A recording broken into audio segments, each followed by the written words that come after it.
A'udzubillahi minasyaitonirrajim. Bismillahirrahmanirrahim. Assalamualaikum warahmatullahi wabarakatuh. Innal hamdalillah nahmaduhu wa nasta'inuhu wa nastaghfiruh. Na'udzubillahi min syururi anfusina wa min sayyi'ati a'malina. May yahdihillahu fala mudhillalah wa may yudlilhu fala hadiyalah. Asyhadu an la ilaha illallah wa asyhadu anna Muhammadan abduhu wa rasuluhu la nabiyya ba'dah. Pertama-tama marilah kita panjatkan puja dan puji syukur kita kepada Allah Subhanahu wa taala yang telah memberikan kita kesehatan hingga saat ini, insyaallah barakallah. Salawat serta salam marilah kita panjatkan puja dan puji syukur kita kepada Allah Subhanahu wa taala yang telah memberikan kedamaian dan telah membawakan pencerahan hingga saat ini pencerahan itu masih bisa dipakai oleh kita semua. Yang ketiga adalah saya ingin membawakan sebuah kultum atau sebuah diskusi kecil kepada teman-teman sekalian adalah cara Allah mendidik pemimpinnya. Bismillahirrahmanirrahim. Saya insya Allah ingin dikenal oleh para mahasantri, mahasiswa, rektor, dan para asatid.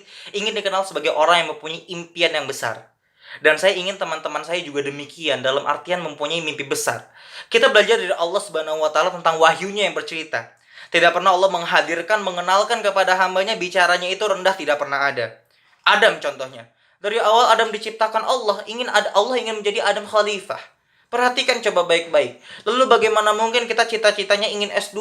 Bagaimana mungkin kita cita-citanya ingin nilainya bagus? Kalau kita semua cita-citanya adalah ingin ambil S2, maka itulah yang akan terjadi dengan kita. Maka berarti kita tidak dikenal dengan orang yang punya mimpi besar. Karena perkataannya, ucapannya tidak seperti orang yang mempunyai impian. Kita harusnya ketika ditanya habis lulus mau kemana, saya mau bikin kampus minimal setara seluas sebesar Ahmad Dahlan, seperti itu misalnya. Tidak boleh berkata saya ingin S2 di UGM, di UI. Jangan ngomong seperti itu. Minimalnya adalah besok saya yang jadi rektor UAT, besok saya yang jadi rektor UGM gitu misalnya. Step satunya biarlah setinggi itu, supaya pas step 2 dan 3-nya kalian tidak perlu berdoa lagi.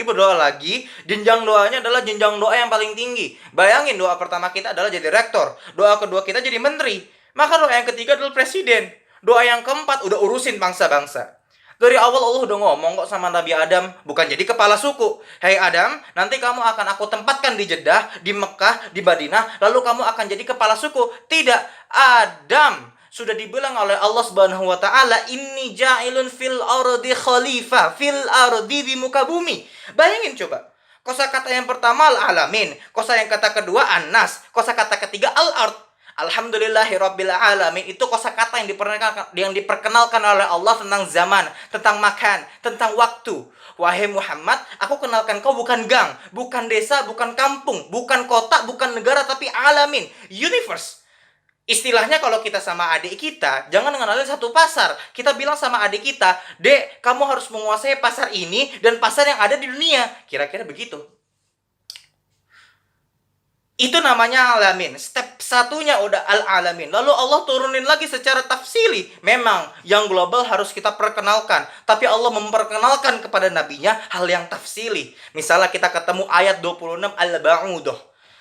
Inna Allah la yastahi ayyadriba mathala ayyadriba mathalam ma ba'udatan fama fawqaha. Seakan-akan apa? Kita bisa berpikir secara global dan bisa bertindak secara lokal.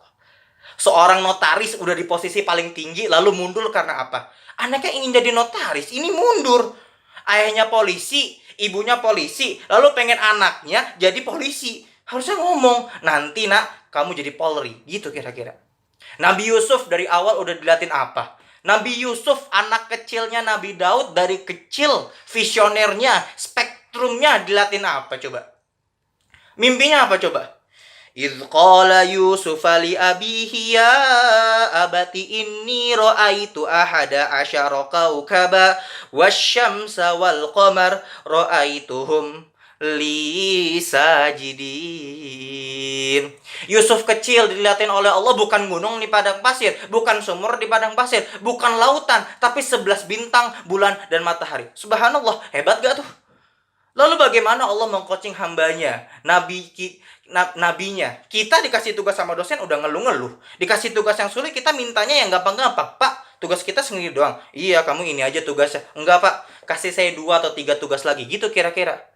Lihat cara Allah mengcoaching Nabi Yusuf. Nggak ada tega-teganya tuh Allah. Ditaruh di sumur. Nggak mau tahu tuh Allah. Allah hanya kasih isyarat doang ke Yakub. Tenang wahai Yakub, aku urus anakmu. Aku taruh dia di gunung. Aku taruh dia di sumur. Aku taruh dia dimanapun. Ada aku yang menemani. Yang penting kamu percaya. Jangan cari dia, tapi cari aku. Keren nggak? Baik Yusuf ataupun Yakub dibekali dengan ayat ini. Apa kata Allah? Walillahi ghaibus samawati wal ard wa ilaihi turja'ul amru kulluh fa'buduhu wa tawakkal alaihi wa ma rabbuka bighafilin amma ta'malun. Daud kecil, kayak kita sama teman kita berantem itu sepantar kalau molonnya semester 7, kira-kira begitu. Maka Daud kecil dipasangkan oleh Allah lawan siapa? Lawan Jalut. Gila nggak? Anak kecil lawan raksasa. Raksasa yang dilawan bukan anak buah. Raksasa yang dilawan adalah raksasanya para jenderal. Tapi kita milihnya yang ringan-ringan. Kita nanti KKN di mana? Di tempat kampung aja, soal tempatnya enak. Jangan gitu dong. Kalau bisa kita KKN di tempat-tempat konflik yang notabene-nya susah untuk diurusi. Makanya itu kita lagi enak-enak tidur disuruh sholat malam, enak-enak tidur disuruh sholat zuhur, tapi kita malah minggir ke rumah. Nanti kalau ditanya kenapa nggak masjid panas, Tat? Jangan gitu. Lihat Nabi Ibrahim dicemplungin ke dalam api. Ada memang cara Allah mengcoaching gini.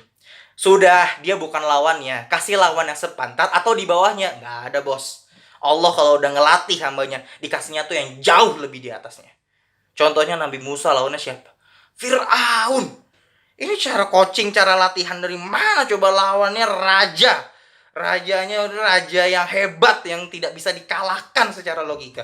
Tapi pada dasarnya apa? Allah membantu urusan hambanya. La yukallifullahu nafsan illa wus'aha. Allah tidak akan memberikan cobaan kepada hambanya yang mampu melewati cobaan itu. Barakallahu fi Qur'anil azim. Billahi fisakilil haq fastabiqul khairat. Mungkin itu saja dari sekian. Mohon maaf apabila ada kesalahan-kesalahan kata. Karena pada dasarnya kekurangan hanyalah milik manusia, kesempurnaan hanya milik Allah Subhanahu wa taala. Billahi fisakilil haq. Wassalamualaikum warahmatullahi wabarakatuh.